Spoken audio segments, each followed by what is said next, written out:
ഏഴാം ക്ലാസ്സിലെ second ചാപ്റ്ററായ acid and ബേസിസിനെ കുറിച്ചാണ് ഡിസ്കസ് ചെയ്യാൻ പോകുന്നത്. ഈ ചാപ്റ്റർ വളരെ ഇമ്പോർട്ടൻ്റ് ആണ്. നോക്കൂ, ഇതിൽ ആദ്യം ഒരു ഡയറി കുറിപ്പാണ് തന്നിരിക്കുന്നത്. ജിനു എന്ന് പറയുന്ന കുട്ടിയുടെ ഒരു ഡയറി കുറിപ്പാണ്. എന്തൊക്കെയാണെന്ന് നമുക്ക് നോക്കാം. ഒരു science teacher usually comes to class with some science experiments that kindle the curiosity of the children. കുട്ടികളിൽ കൗതുകമുണർത്തുന്ന എന്തെങ്കിലും ശാസ്ത്ര പരീക്ഷണങ്ങളുമായിട്ടാണ് സയൻസ് ടീച്ചർ ക്ലാസ്സിൽ വരുന്നത്. Today the teacher had brought 2 transparent glass tumblers. സുതാര്യമായ 2 ഗ്ലാസ് ടംബ്ലേഴ്സുമായിട്ടാണ് ഇന്ന് ടീച്ചർ ക്ലാസ്സിൽ വന്നത്. One of them contained a pink liquid. ഒന്നില് എന്തായിരുന്നു? പിങ്ക് ലിക്വിഡ് ആയിരുന്നു. The second tumbler was empty. രണ്ടാമത്തെ ടംബ്ലർ ഒഴിഞ്ഞതായിരുന്നു. The teacher placed both the tumblers on the table. Teacher 2 ടംബ്ലേഴ്സും ടേബിളിന്റെ പുറത്ത് വച്ചു. She asked me to pour the pink liquid from the first tumbler into the empty glass tumbler. എന്നിട്ട് teacher എന്താണ് പറഞ്ഞത്? ഒഴിഞ്ഞ ടംബ്ലറിലോട്ട് ഈ പിങ്ക് ടംബ്ലറിലെ ലിക്വിഡ് ഒഴിക്കാൻ പറഞ്ഞു. I did the same. And then something amazing happened. The pink liquid that was poured into the second tumbler turned yellow. We were thrilled by this magic. ആദ്യത്തെ ടംബ്ലറിലെ pink നിറത്തിലുള്ള ദ്രാവകം ഒഴിഞ്ഞ ടംബ്ലറിലേക്ക് ഒഴിച്ചപ്പോഴത്തേക്ക് എന്ത് സംഭവിച്ചു? ആ ഗ്ലാസ് ടംബ്ലറില് വെള്ളം എന്തായി മാറി? യെല്ലോ ആയിട്ട് മാറി. എല്ലാവരും ആ മാജിക് കണ്ട് ത്രില്ലായിട്ട് ഇരുന്നു പോയി. ഇത്രയാണ് ജിനു എന്ന് പറയുന്ന കുട്ടി ഡയറിയിൽ പറഞ്ഞിരിക്കുന്നത്. എന്തുകൊണ്ടായിരിക്കാം അങ്ങനെ സംഭവിച്ചത്? അതിനെക്കുറിച്ചാണ് നമ്മൾ ഇനി ഈ ചാപ്റ്ററിലോട്ട് പഠിക്കുന്നത്. നോക്കുക, അതിനു വേണ്ടിയിട്ട് കുറച്ച് വസ്തുക്കൾ എടുക്കാൻ പറഞ്ഞിരിക്കുകയാണ്. ഏതൊക്കെ? 2 or 3 ഡ്രോപ്പ് ഓഫ് വിനെഗർ, പിന്നെ tamarind water, lemon juice, salt solution, ash suspension and baking soda solution into a separate tumblers. ഓരോ ടംബ്ലേഴ്സിലും ഈ വസ്തുക്കൾ ഇതിന്റെ ചെറിയ ചെറിയ ലായനിയായിട്ട് 2-3 ഡ്രോപ്പ് ആയിട്ട് അല്ലെങ്കിൽ ഒരു സ്പൂൺ വീതം ഇത് കലക്കിയ ലിക്വിഡ് ആയിട്ട് എടുക്കാൻ പറഞ്ഞിരിക്കുകയാണ്. ഓരോ ഗ്ലാസ്സിലായിട്ട് എടുക്കാൻ പറഞ്ഞിരിക്കുകയാണ്. എന്നിട്ട് ഇതിലോട്ട് ഈ പിങ്ക് ലൈന്, അതായത് പതിമുഖം തിളപ്പിച്ച്, പതിമുഖം നിങ്ങൾ കേട്ടിട്ടില്ലേ? പതിമുഖം വാട്ടർ നമ്മൾ വെള്ളം കുടിക്കാനൊക്കെ വേണ്ടിയിട്ട് തിളപ്പിച്ചെടുക്കും. ഈ പതിമുഖം വാട്ടർ ഓരോ ടംബ്ലറിലോട്ടും ഒഴിക്കാനാണ് പറഞ്ഞിരിക്കുന്നത്, കുറേശ്ശെ വീതം. ചിലതിലൊക്കെ യെല്ലോയിഷ് കളർ വരും, ഒരു മഞ്ഞ കളർ വരും. പിങ്ക് നിറം മാറി ഇപ്പം പതിമുഖ വാട്ടർ എന്ന് പറയുമ്പോഴത്തേക്ക് അത് തിളപ്പിച്ചെടുക്കുമ്പോഴത്തേക്ക് ഒരു ലൈറ്റ് പിങ്ക് നിറമായിരിക്കും.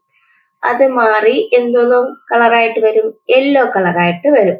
അതിലേതൊക്കെയാണ് യെല്ലോ കളറായിട്ട് വരുന്നതെന്നാണ് ചോദിച്ചിരിക്കുന്നത്. അത് നമ്മൾ എക്സ്പെരിമെന്റ് ചെയ്യുമ്പോഴത്തേക്ക് നിങ്ങൾക്ക് തനിയെ ചെയ്യാൻ പറ്റുന്ന കാര്യങ്ങളാണ്. അത് നമുക്ക് ചെയ്യുമ്പോൾ അറിയാൻ പറ്റും. ലെമൺ ജ്യൂസ് അത് യെല്ലോ കളറായിട്ട് വരും. പിന്നെ വിനെഗർ അത് യെല്ലോ കളറായിട്ട് വരും. പിന്നെ ടാമറിൻഡ് വാട്ടർ, ടാമറിൻഡ് പുളിവെള്ളം, അതും യെല്ലോ കളറായിട്ട് വരും. അപ്പോൾ നാരങ്ങയുടെ ജ്യൂസും വിനെഗറും ടാമറിൻഡ് വാട്ടറും യെല്ലോ കളറായിട്ട് വരും. എന്തുകൊണ്ടാണ്? ഇതിന് മൂന്നിനും എന്തെങ്കിലും പ്രത്യേകതയുണ്ടോ? നമുക്കറിയാം, ലെമൺ നമ്മൾ തൊട്ട് നാക്കിലോട്ട് വെച്ചാൽ എന്ത് ആയിരിക്കും? ഒരു സോർ ടേസ്റ്റ് ആയിരിക്കും അല്ലേ? ഒരു പുളിപ്പ് രസമായിരിക്കും. വിനെഗറും അതെ, പുളിപ്പ് രസമായിരിക്കും. ടാമറിൻഡ് പുളി, നിങ്ങൾക്കറിയാലോ, പുളി നമ്മൾ വായിൽ വെക്കുമ്പോഴത്തേക്ക് അറിയാൻ പറ്റും അതൊരു പുളിപ്പാണെന്നുള്ളത്. അപ്പൊ ഇവയ്ക്ക് മൂന്നിനും എന്തോന്ന് പ്രത്യേകതയുണ്ട്? ഒരു സോർ ടേസ്റ്റ് ഉണ്ട്. ഈ സോർ ടേസ്റ്റ് ഉള്ള വസ്തുക്കളിലെല്ലാം ആസിഡ് എന്ന് പറയുന്നത് അടങ്ങിയിട്ടുണ്ട്. They all have a sour taste. The sour taste is due to the presence of some acid in them. അപ്പൊ ഈ സോർ ടേസ്റ്റ് ഉണ്ടെങ്കിൽ അതിൽ എന്തുണ്ടെന്നാണ് അർത്ഥം? ആസിഡ് അടങ്ങിയിട്ടുണ്ടെന്നാണ് അർത്ഥം. മനസ്സിലായ? അതുകൊണ്ടാണ് ഈ ഇതില് ആസിഡ് ഉള്ളത് കൊണ്ടാണ് ഈ പിങ്ക് നിറത്തെ യെല്ലോ നിറമാക്കി മാറ്റിയത്. ക്ലിയർ ആയോ? അത്രേ. നോക്കൂ, അടുത്ത് നമ്മൾ വേറൊരു എക്സ്പെരിമെന്റ് ആണ് ചെയ്യാൻ പോകുന്നത്. അതിനായിട്ട് fill half portion of each glass with a different liquid from the list given below. താഴെ തന്നിരിക്കുന്ന പദാർത്ഥങ്ങളുടെ കുറെ പദാർത്ഥങ്ങളുടെ ലിസ്റ്റ് തന്നിട്ടുണ്ട്. അതിന്റെ ഒരു ഹാഫ് പോർഷനോളം ലിക്വിഡ് ഒരു ഗ്ലാസ്സിൽ വീതം എടുക്കണം. അതിൽ ആദ്യം സോപ്പ് വാട്ടർ, സോപ്പ് വെള്ളം, നാരങ്ങ ലെമൺ ജ്യൂസ്, നാരങ്ങ നീര്, ക്ലിയർ ബേക്കിംഗ് സോഡ സൊല്യൂഷൻ, അപ്പക്കാര സൊല്യൂഷൻ, പിന്നെ ലൈം വാട്ടർ ചുണ്ണാമ്പ് വെള്ളം, ബട്ടർ മിൽക്ക് മോര്, ടാമറൻഡ് വാട്ടർ പുളിവെള്ളം, ക്ലിയർ ആഷ് സസ്പെൻഷൻ ചാരവെള്ളം. അങ്ങനെ ഇതെല്ലാം ഓരോ ഗ്ലാസിന്റെ ഒരു ഹാഫ് പോർഷനോളം എടുക്കാൻ പറഞ്ഞിരിക്കുകയാണ്. എന്നിട്ട് ഇത് നമുക്ക് എന്തിനു വേണ്ടിയിട്ടാണ്, ഇതിൽ ആസിഡ് ഉണ്ടെങ്കിട്ടുണ്ടോ, ആസിഡ് ആണോ ബേസ് ആണോ എന്ന് നമുക്ക് ചെക്ക് ചെയ്യാൻ വേണ്ടിയിട്ടാണ് ഇങ്ങനെ എടുക്കാൻ പറഞ്ഞിരിക്കുന്നത്. പക്ഷെ നമ്മൾ നേരത്തെ പതിമുഖത്തിന്റെ വെള്ളമായിരുന്നു ഉപയോഗിച്ചിരുന്നത് ചെക്ക് ചെയ്യാൻ വേണ്ടിയിട്ട്. പക്ഷെ ഇവിടെ അതല്ല, ലിറ്റ്മസ് പേപ്പർ ആണ് ഉപയോഗിക്കുന്നത്. അപ്പോൾ ലിറ്റ്മസ് പേപ്പർ എന്താണെന്ന് നമ്മൾ ആദ്യം അറിയണം. ലിറ്റ്മസ് പേപ്പർ ഒരു ഇൻഡിക്കേറ്റർ ആണ്. അപ്പൊ ഇൻഡിക്കേറ്റർ എന്താണ്? Indicators are substances that help to identify acid and base. Acid and bases by changing their colour. അവയുടെ കളർ ചേഞ്ച് അനുസരിച്ച് എടുത്തേക്കുന്ന പദാർത്ഥം ആസിഡ് ആണോ ബേസ് ആണോ എന്ന് മനസ്സിലാക്കാൻ വേണ്ടി ഉപയോഗിക്കുന്നതാണ് ഇൻഡിക്കേറ്റേഴ്സ്, സൂചകങ്ങൾ എന്ന് പറയുന്നത്. അപ്പൊ എന്താണ്? Indicators are substances that help to identify acid and bases by changing their colour. Colour change വെച്ചിട്ടാണ് നമ്മൾ അത് ഐഡന്റിഫൈ ചെയ്യുന്നത്. Litmus paper is an indicator. Litmus paper ഒരു ഇൻഡിക്കേറ്റർ ആണ്. അപ്പൊ നമുക്ക് എന്താണ് ലിറ്റ്മസ് പേപ്പർ എന്ന് നോക്കാം. ഇപ്പുറത്തെ സൈഡിൽ നോക്കി, ഈ ബോക്സിനകത്ത് കൊടുത്തിട്ടുണ്ട് litmus paper. Litmus is A dye made from the extract of lichens which grow on trees, rocks, etc. എന്ന് പറഞ്ഞാൽ മരങ്ങളിലും പാറകളിലും ഒക്കെ പറ്റിപ്പിടിച്ചിരിക്കുന്ന ഒരു ചെടിയാണ് ലിക്കൺസ് എന്ന് പറയുന്നത്. അതിന്റെ സത്തിൽ നിന്നെടുക്കുന്ന ചായമാണ് litmus paper. It helps to identify the nature of substances by changing their colour. The extract of lichens is applied on paper to make litmus paper and dissolved in water to make litmus solution. ലിക്കണുകളുടെ സത്ത് പേപ്പറിൽ പുരട്ടിയാൽ അത് litmus paper ആവും. അതേപോലെ വെള്ളത്തിൽ ലയിപ്പിച്ചാൽ അത് litmus ലായനിയായിട്ട് ഉപയോഗിക്കാം. Litmus paper and litmus solution of blue red colours are available. ഏതൊക്കെ? Blue red colours are available in school laboratories. School ലബോറട്ടറീസിൽ ബ്ലൂ റെഡ് കളറും ലിറ്റ്മസ് പേപ്പർ അവൈലബിൾ ആണ്. അതുപോലെ ലിറ്റ്മസ് സൊല്യൂഷനും സ്കൂളുകളിൽ അവൈലബിൾ ആണ്. ഓക്കെ, അപ്പൊ ലിറ്റ്മസ് പേപ്പർ എന്ന് പറഞ്ഞാൽ എന്തോന്നാണ്? ഈ ലിക്കൺസ് എന്ന ചെടിയുടെ സത്തിൽ നിന്നെടുക്കുന്നതാണ് ലിറ്റ്മസ് പേപ്പർ. ലിക്കൺസ് എന്ന ചെടിയുടെ സത്തിൽ നിന്നാണ് ലിറ്റ്മസ് പേപ്പർ ഉണ്ടാക്കിയെടുക്കുന്നത്. അത്രയും ക്ലിയർ ആയോ? അപ്പൊ ഇൻഡിക്കേറ്റർ എന്താണെന്ന് മനസ്സിലായോ? അപ്പൊ നോക്കൂ, ഇതിലെന്താണ് നമ്മൾ ഈ കൊടുക്കുന്ന ഇതിൽ വെച്ചിട്ട് നമ്മൾ എല്ലാം ഓരോ ഗ്ലാസിന്റെ ഹാഫ് പോർഷനോളം എടുക്കാൻ പറഞ്ഞിട്ടുണ്ട്. അതില് ഈ ലിറ്റ്മസ് പേപ്പർ മുക്കുമ്പോഴത്തേക്ക് എന്താണ് ചേഞ്ചസ് ഉണ്ടാകുന്നതാണ് അടുത്തതായി ഈ ചാർട്ടിൽ കൊടുത്തിരിക്കുന്നത്. ആദ്യത്തെ വിനെഗർ ബ്ലൂ ലിറ്റ്മസിനെ റെഡ് ആക്കി മാറ്റും. റെഡ് ലിറ്റ്മസിൽ ഒന്നും സംഭവിക്കില്ല. ലെമൺ ജ്യൂസും അതുപോലെ തന്നെ ബ്ലൂ ലിറ്റ്മസിനെ റെഡ് ആക്കി മാറ്റും. അടുത്ത ക്ലിയർ ലൈം വാട്ടർ, അതെന്തോന്ന്? ബ്ലൂവിലൊന്നും സംഭവിക്കില്ല, റെഡ് ലിറ്റ്മസിനെ ബ്ലൂ ആക്കി മാറ്റും. സോപ്പ് വാട്ടറും അതുപോലെ തന്നെ റെഡ് ലിറ്റ്മസിനെ ബ്ലൂ ആക്കി മാറ്റും. ബേക്കിംഗ് സോഡ സൊല്യൂഷനും അതുപോലെ തന്നെ ബ്ലൂ ലിറ്റ്മസിലൊന്നും സംഭവിക്കില്ല, റെഡ് ലിറ്റ്മസിനെ ബ്ലൂ ആക്കി മാറ്റും. ബട്ടർ മിൽക്ക് ബ്ലൂവിനെ റെഡ് ആക്കി മാറ്റും, റെഡിലൊന്നും മാറ്റമൊന്നും സംഭവിക്കില്ല. ടാമറൻഡ് വാട്ടറും അതുപോലെ തന്നെ ബ്ലൂവിനെ റെഡ് ആക്കി മാറ്റും. ആഷ് വാട്ടർ അതുപോലെ തന്നെ എന്താണ്? ബ്ലൂവിലൊന്നും സംഭവിക്കില്ല, റെഡിനെ ബ്ലൂ ആക്കി മാറ്റും. അപ്പോ ഇവിടെ കുറെ റെഡ് വന്നിട്ടുണ്ട്, കുറെ ബ്ലൂ വന്നിട്ടുണ്ട്. Acid are substances that turn blue litmus into red. Blue ലിറ്റ്മസിനെ റെഡ് ആക്കി മാറ്റുന്നവയെ എന്തോന്ന് പറയും? ആസിഡ് എന്ന് പറയും. ബ്ലൂ ലിറ്റ്മസിനെ റെഡ് ആക്കി ഇവിടെ ഏതൊക്കെയാണ് മാറ്റിയിട്ടുള്ളത്? വിനെഗർ, ലെമൺ ജ്യൂസ്, പിന്നെ ബട്ടർ മിൽക്ക്, ടാമറിൻഡ്. ഈ 4 ഏതിൽ വരുന്നതാണ്? ആസിഡ് ആണ്. ബ്ലൂ ലിറ്റ്മസിനെ റെഡ് ആക്കി മാറ്റുന്നത് എന്താണ്? ആസിഡ്. അടുത്ത substances that turn red litmus to blue. റെഡിനെ ബ്ലൂ ആക്കി മാറ്റുന്നതിന് എന്തെന്ന് പറയും? ബേസസ് എന്ന് പറയും. നോക്കൂ, ഇവിടെ നോക്ക്, റെഡിനെ ബ്ലൂ ആക്കി മാറ്റിയത് ഏതൊക്കെയാണ്? ക്ലിയർ ലൈം വാട്ടർ, ചുണ്ണാമ്പ് വെള്ളം, സോപ്പ് വാട്ടർ, പിന്നെ ബേക്കിംഗ് സോഡ, ലാസ്റ്റ് വന്നത് ഇത്രയും. ഏതൊക്കെ? Lime water, soap water, baking soda water, ash water. ഇത് ഇത്രയും ഏതിൽ വരുന്നതാണ്? ബേസസ്. അത് ഇത്രയും ബേസസ്, മറ്റേത് ഇത്രയും ആസിഡ്. ക്ലിയർ ആയോ? Acid are the substances that turn blue litmus into red. Blue ലിറ്റ്മസിനെ റെഡ് ആക്കി മാറ്റുന്നതിനെ ആസിഡ് എന്ന് പറയും. നേരെ തിരിച്ച് റെഡ് ലിറ്റ്മസിനെ ബ്ലൂ ആക്കി മാറ്റുന്നതിനെ ബേസസ് എന്ന് പറയും. അപ്പൊ നമുക്ക് ആസിഡ് ഏതൊക്കെയാണെന്നും ബേസസ് ഏതൊക്കെയാണെന്നും നോക്കാം. നോക്ക്, ഇതിൽ നിന്ന് which liquid turn blue litmus into red? ഏതൊക്കെ? Lemon juice, vinegar, buttermilk, tamarind water. ഇതൊക്കെ എന്താണ്? ആസിഡിൽ വരുന്നതാണ്. എന്താണ്? Acid. Which liquids turn red litmus into blue? Red ലിറ്റ്മസിനെ ബ്ലൂ ആക്കി മാറ്റിയത് lime water, soap water, clear baking soda solution and suspension. ഇതൊക്കെ എന്തോന്നാണ്? ബേസസ് ആണ്. ക്ലിയർ ആയ ഇത്രയും കാര്യങ്ങള്. Water, acid are substances that turn blue litmus into red. Blue ലിറ്റ്മസിനെ റെഡ് ആക്കി മാറ്റുന്നതിനെ ആസിഡ് എന്ന് പറയും. എന്താണ് ബേസസ്? നേരെ തിരിച്ച് substances that turn red litmus to blue. Red ലിറ്റ്മസിനെ ബ്ലൂ ആക്കി മാറ്റുന്നതിനെ ബേസസ് എന്ന് പറയും.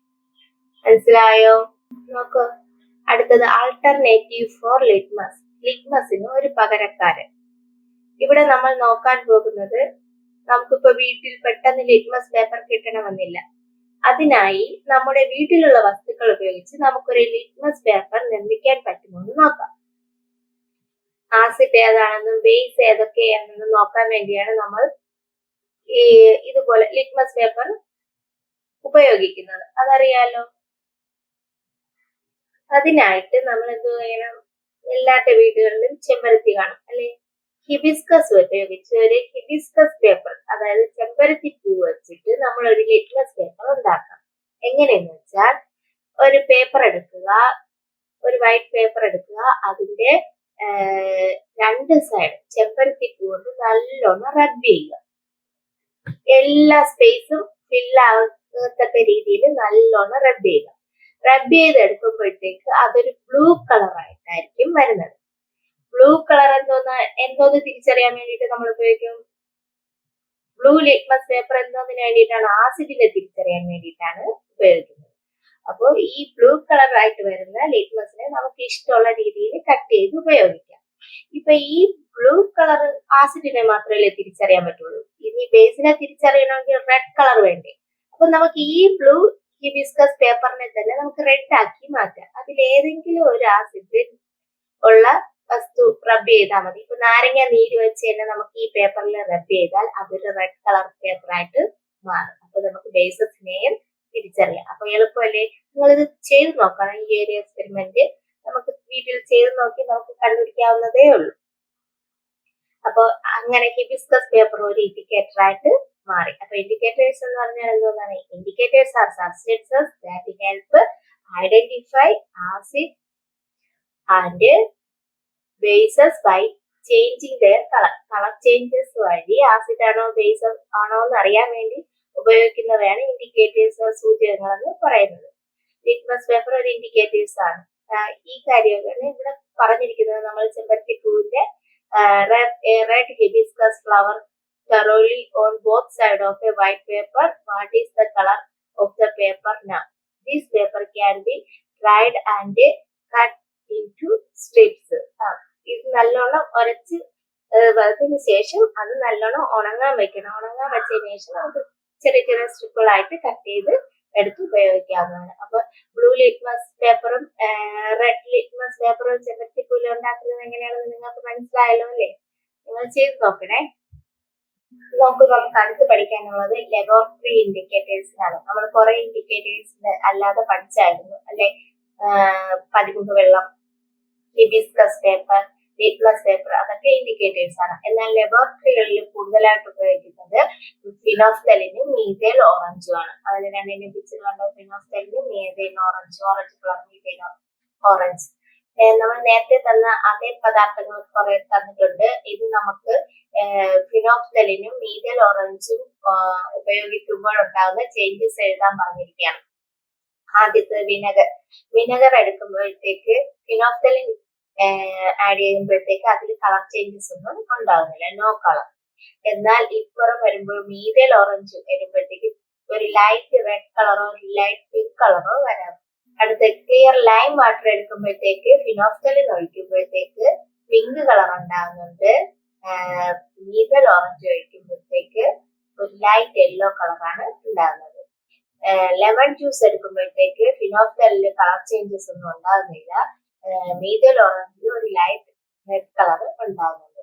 സോപ്പ് വാട്ടർ ഉപയോഗിക്കുമ്പോഴത്തേക്ക് അതിൽ ഫിനോഫ്തലിൻ ഒഴിക്കുമ്പോൾ ഒരു പിങ്ക് കളർ ഉണ്ടാകുന്നുണ്ട്. മീഥൈൽ ഓറഞ്ച് ഒഴിക്കുമ്പോഴത്തേക്ക് ലൈറ്റ് യെല്ലോ കളറാണ്.